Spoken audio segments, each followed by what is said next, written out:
नमस्कार दोस्तों, आपका स्वागत है एक ऐसी दिव्य कथा में जहां बात होगी शक्ति की, अंधकार की और उस महायुद्ध की जिसने ब्रह्मांड का संतुलन बदल कर रख दिया। कहते हैं कि जब इस पूरे ब्रह्मांड का संतुलन डगमगाने लगे, जब देवता भी अपनी संपूर्ण शक्ति के बावजूद असहाय हो जाए और जब अंधकार की शक्तियां पूरे ब्रह्मांड को निगलने लगे, तब एक नई शक्ति को जन्म लेना ही पड़ता है। ऐसा ही कुछ हुआ था लाखों साल पहले, जब तीनों लोकों में एक ऐसा राक्षस जन्मा जिसका नाम लेते ही देवताओं के मन में भय दौड़ जाता था। उस असुर ने न सिर्फ स्वर्गलोक पर अधिकार कर लिया, बल्कि पृथ्वी और पाताल तक पर अपना राज स्थापित कर लिया था। उसका नाम था महिषासुर। आज मैं आपको उसी असाधारण राक्षस की कहानी सुनाने जा रहा हूँ, जो न भगवान विष्णु के सुदर्शन चक्र से हारा और न ही भगवान शिव के त्रिशूल से। अब सवाल ये उठता है, जो त्रिशूल सृष्टि को नष्ट कर सकता है, जो सुदर्शन चक्र काल का अंत कर सकता है, वो भी उस राक्षस के सामने बेअसर क्यों हो गए? कौन था ये महिषासुर? क्या वाकई वह इतना शक्तिशाली था कि त्रिदेव भी उससे हार मान गए? और अगर हाँ, तो फिर उसका अंत कैसे हुआ? क्या दुर्गा माता ने उसका वध किया? अगर किया तो क्यों और किससे? दोस्तों, ये सिर्फ एक राक्षस की कहानी नहीं है, ये एक ऐसी यात्रा है जिसमें आप जानेंगे माँ दुर्गा का जन्म कैसे हुआ, उन्होंने एक सिंह को अपना वाहन क्यों बनाया, क्या वाकई उन्होंने सभी देवताओं की शक्तियाँ अपने भीतर समेट ली थी। जब सारे देवता हार मान चुके थे, तब एक देवी ने ही इस अंधकार से सृष्टि को बचाया। रक्तबीज जैसे असुर को, जिसे हर बूंद से नया जीवन मिल जाता था, उसे भी जब कोई नहीं रोक पाया, तब काली माता ने उसका अंत कैसे किया? हम सभी जानते हैं कि भगवान विष्णु और भगवान शिव अपार शक्तिशाली है, लेकिन उनके होते हुए भी ये असुर क्यों अजेय बना रहा? महिषासुर को आखिर इतनी शक्ति मिली कहाँ से? ये सिर्फ एक कथा नहीं है, ये उस महायुद्ध की परछाई है जिसमें आस्था, शक्ति और विनाश तीनों का संग्राम हुआ। जहां एक ओर थे देवता और दूसरी ओर महाशक्ति से लबरेज असुर। और इस युद्ध का जो अंत हुआ, वो जानकर आप कौंक जाएंगे। तो आइए इस अद्भुत यात्रा की शुरुआत करते हैं। और अगर आप भी माँ दुर्गा के भक्त हैं, तो वीडियो को लाइक जरूर करें और कमेंट में दिल से लिखें, जय माँ दुर्गा। अब चलते हैं उस समय की ओर जब सतयुग था। देवता पृथ्वी पर राज्य करते थे और असुर, वे तपस्या करते, वरदान पाते और फिर उस वरदान का उपयोग करते विनाश फैलाने में। इसी काल की शुरुआत होती है पाताल लोक के दो असुर भाइयों से। उनके नाम थे रम और गण। दोनों ही अत्यंत शक्तिशाली थे, परंतु एक बात उन्हें हमेशा दुख देती थी कि उनकी कोई संतान नहीं थी और यही अभाव उन्हें अंधकार में डुबोता जा रहा था। दोस्तों, हमने देखा कि कैसे रम और गण, पाताल लोक के दो शक्तिशाली असुर, संतान सुख की प्राप्ति के लिए व्याकुल थे। लेकिन फिर उन्हें ज्ञान हुआ कि अगर वे तपस्या करें और देवताओं को प्रसन्न कर दे, तो उन्हें कोई भी वरदान मिल सकता है। यही सोचकर दोनों भाई अलग अलग दिशाओं में निकल पड़े। रम ने अग्नि देव की आराधना के लिए एक विशाल अग्नि गोले के भीतर बैठकर तप करना शुरू कर दिया।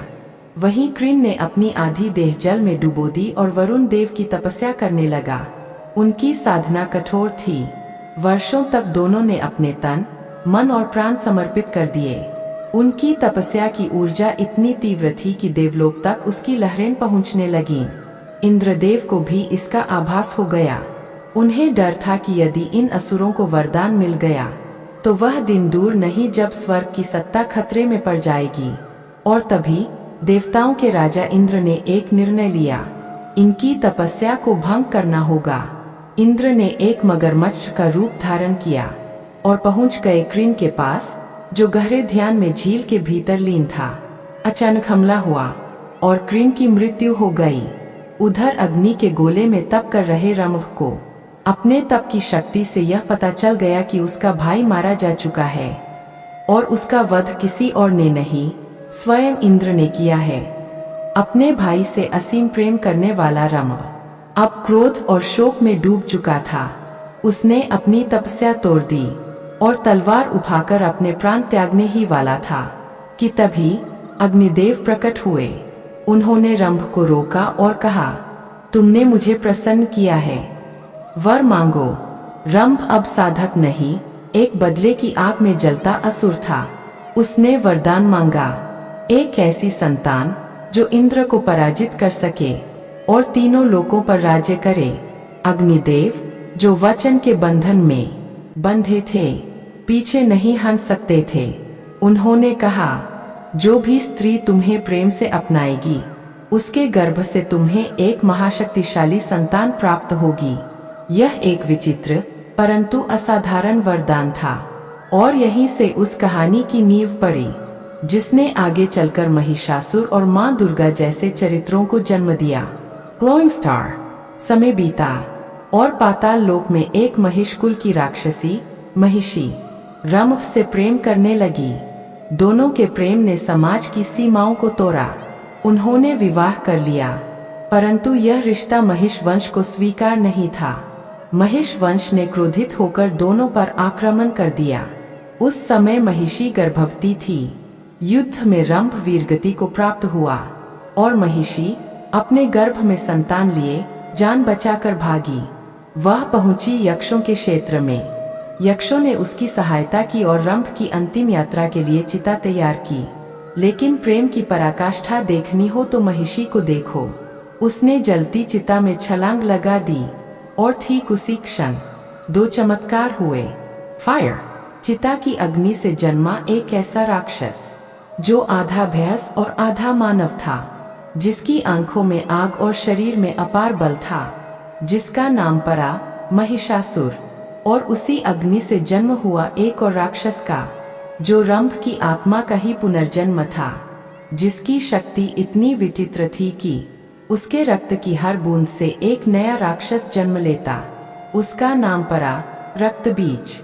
ये दोनों असुर न सिर्फ शक्ति के प्रतीक थे, बल्कि वे आने वाले समय के लिए सृष्टि के लिए सबसे बड़ा संकट बनेंगे। और यह तो सिर्फ शुरुआत है। अब जरा एक पल को कल्पना कीजिए, एक ऐसा असुर जिसका अगर एक बूंद भी रक्त धरती पर गिर जाए तो उसी पल वहां एक नया असुर जन्म ले ले। ये कोई कल्पना नहीं, ये सच्चाई थी रक्तबीज की। उसे मिला था ऐसा वरदान जिसने उसे लगभग अजरमर बना दिया था। उसे पराजित करना तो दूर, उसके खिलाफ युद्ध करना भी नामुमकिन जैसा था।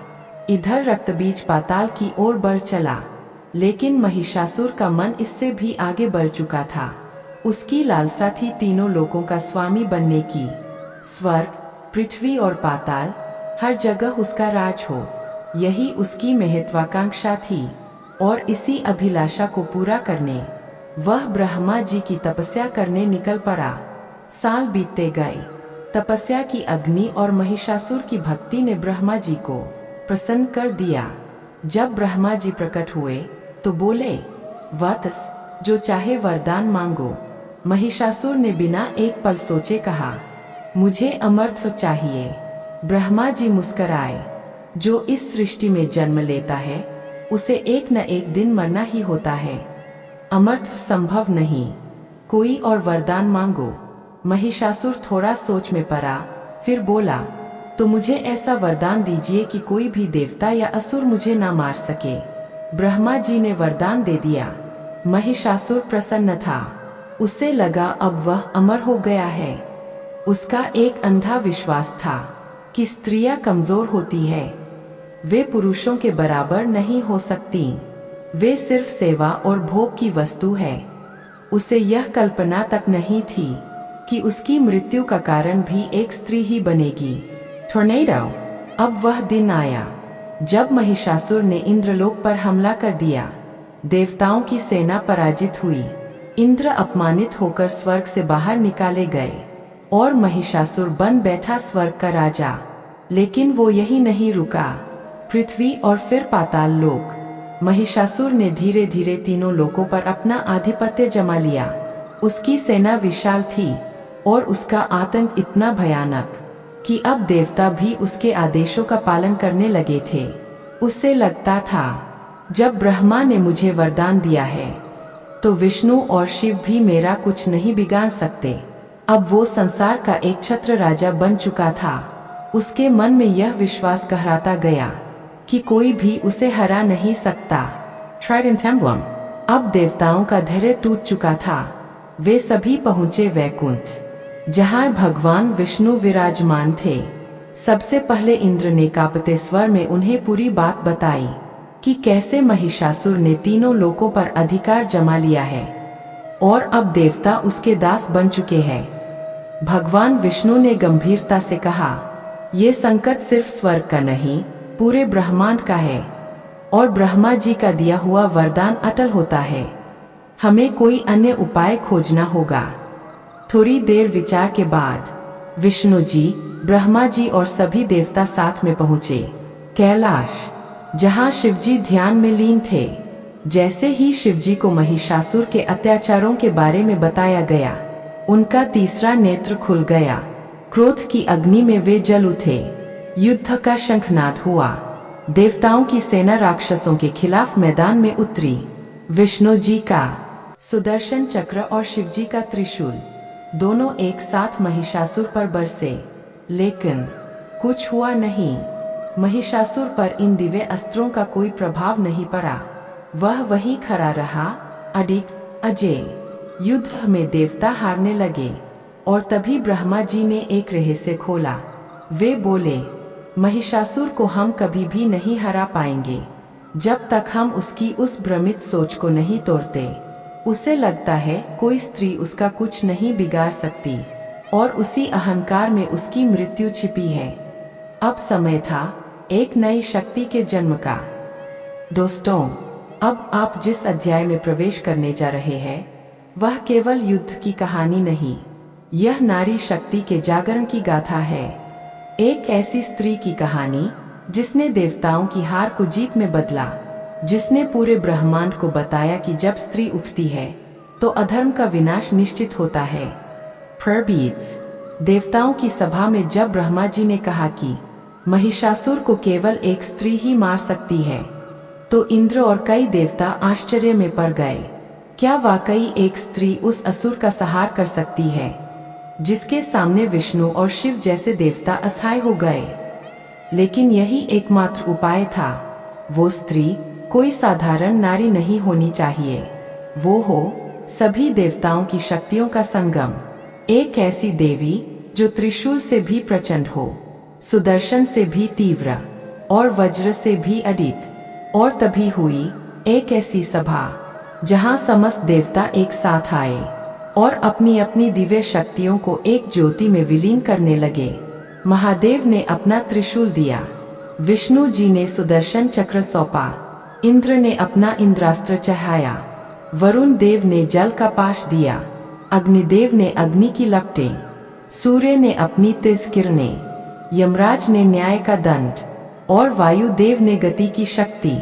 यह ज्योति अब केवल एक प्रकाश नहीं थी, यह था शक्ति का विस्फोट, एक आग जो अन्याय को जलाने आई थी। कोलिजन। जैसे ही सभी शक्तियां उस तेज पुंज में समाहित हुईं, पूरा वातावरण कांप उठा, बादल गरजने लगे, समुद्र लहरों से उफान मारने लगा, धरती थरथराने लगी और तब प्रकट हुई मां दुर्गा, 10 भुजाओं वाली देवी, हर हाथ में एक दिव्य अस्त्र, मुखमंडल पर शिव का तेज, नेत्रों में सूर्य की दाहकता और चाल में संपूर्ण ब्रह्मांड की शक्ति। वह सिंह पर सवार थीं और उनके प्रकट होते ही देवताओं ने जयकारे लगाए, जय जगदम्बा, जय महाशक्ति। मां दुर्गा ने कहा, जिसने स्त्री को कमजोर समझा उसी स्त्री से अब उसका विनाश होगा। डरिए मत, ये युद्ध अब हमारा है। Cross swords. उधर महिषासुर अपने दरबार में अपनी विजय का उत्सव मना रहा था। उसे नहीं पता था कि अब उसकी मृत्यु उसकी ओर बढ़ रही है, सिंह पर सवार होकर। जब उसके पास संदेश पहुंचा कि एक ऐसी स्त्री आ रही है जिसमें सभी देवताओं की शक्ति समाहित है, तो वह पहले हंसा। एक स्त्री मेरा क्या बिगाड़ेगी? उसने उपहास किया, लेकिन जब उसे बताया गया कि वह कोई साधारण स्त्री नहीं है, बल्कि वह स्वयं शक्ति है, तो उसका चेहरा पल भर के लिए गंभीर हो गया।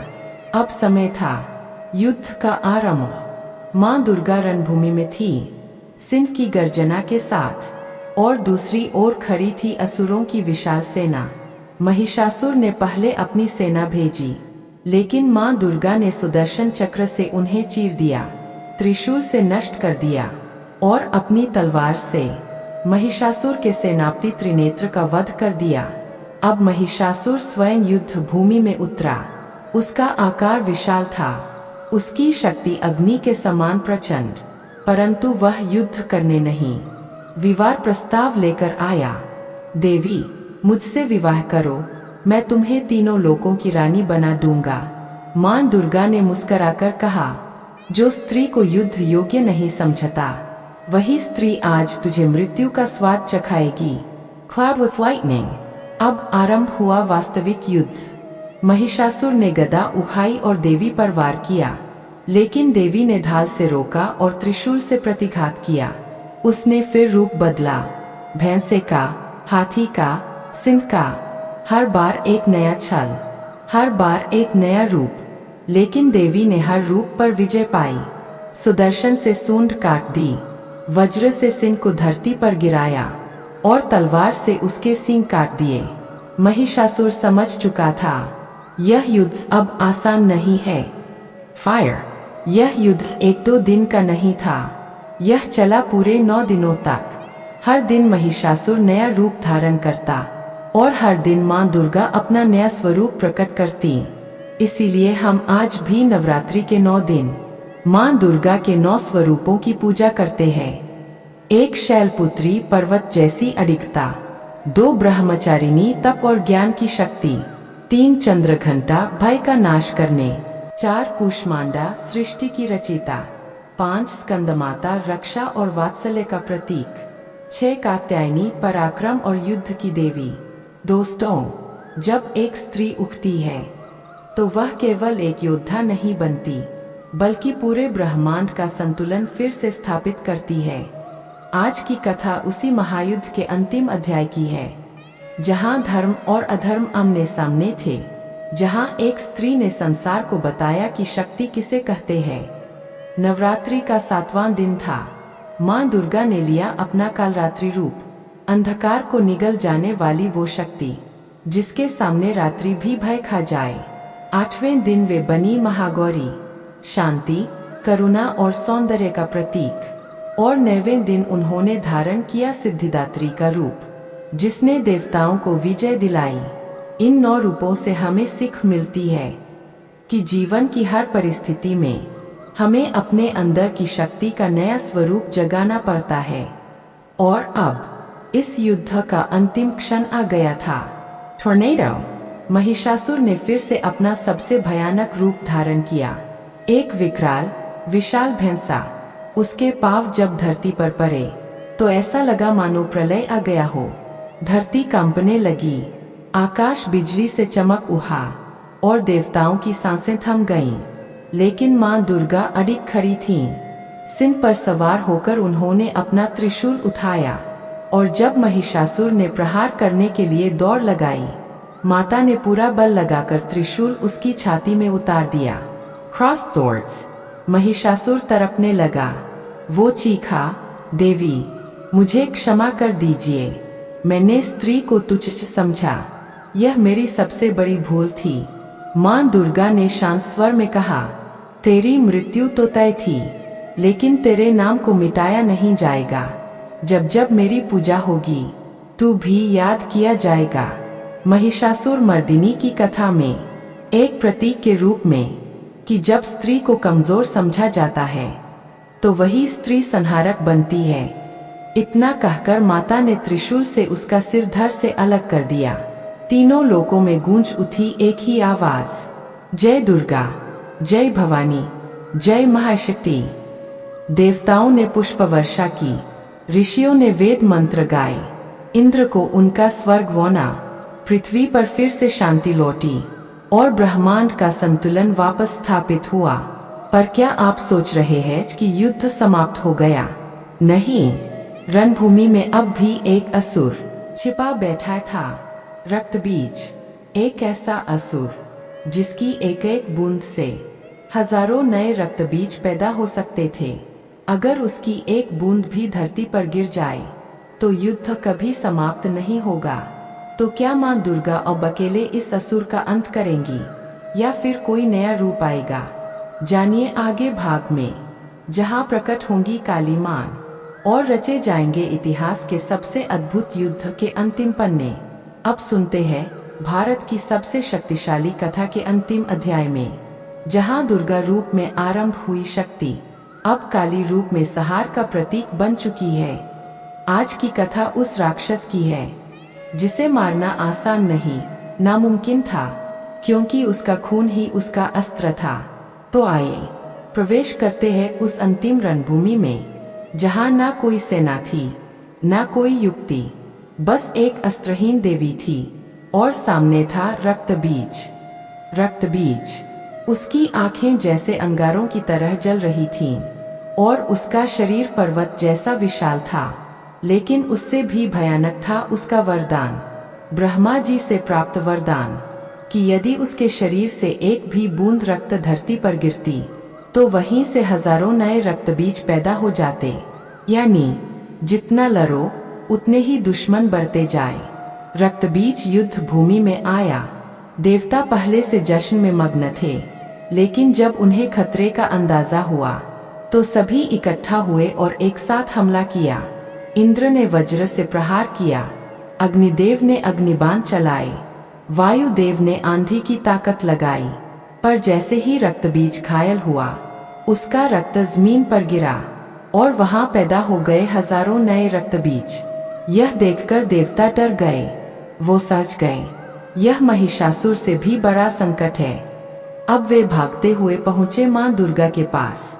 मां ने शांत स्वर में सब सुना। फिर धीरे धीरे उनका तेज बढ़ने लगा, आंखों से लपटें निकलने लगीं और फिर प्रकट हुआ मां काली का रूप। काली मां, काले आकाश जैसी देह, लाल जलती आंखें, बिखरे हुए केश, गले में नरमुंडों की माला, हाथों में अस्त्रों की भरमार और जीभ बाहर, जो बताती थी अब कोई नहीं बचेगा। जैसे ही मां काली रणभूमि में उतरी, राक्षस काम उठे, पर रक्तबीज अब भी हंस रहा था। पर अब युद्ध शुरू हुआ और यह कोई साधारण युद्ध नहीं था। मां काली ने खड्ग से प्रहार किया और जैसे ही रक्तबीज का रक्त गिरने वाला था, उन्होंने उसे अपने कटोरे में भर लिया। एक भी बूंद धरती पर नहीं गिरने दी। हर बार उसे मारती और रक्त पी जाती। धीरे धीरे उसकी सेना कम होने लगी। उनकी गति इतनी तीव्र थी कि देवता भी उनकी आंखों से ओझल हो गए थे। हर बार नए रक्तबीज पैदा होते, मां काली उन्हें भी नष्ट कर देती। लेकिन धीरे धीरे मां काली का क्रोध नियंत्रण से बाहर हो गया। अब वे केवल रक्तबीज को नहीं मार रही थी, बल्कि पेड़, पहाड़, पशु पक्षी सब नष्ट कर रही थी। देवता डर गए, अगर यह क्रोध नहीं थमा तो पूरी सृष्टि नष्ट हो जाएगी। तभी भगवान शिव रणभूमि में आए। वे जानते थे कि मां को शांत करने का एक ही मार्ग है। वो चुपचाप धरती पर लेट गए। मां काली अपने उग्र नृत्य में जैसे ही शिव जी की छाती पर चढ़ी, उन्हें आभास हुआ, यह मेरे स्वामी है। वह क्षण उनके तेज, उनके क्रोध सब एकदम शांत हो गया। उनकी जीभ बाहर निकल आई, लज्जा और पछतावे का प्रतीक। यही वह चित्र है जो आज भी मां काली की मूर्तियों में अमर है।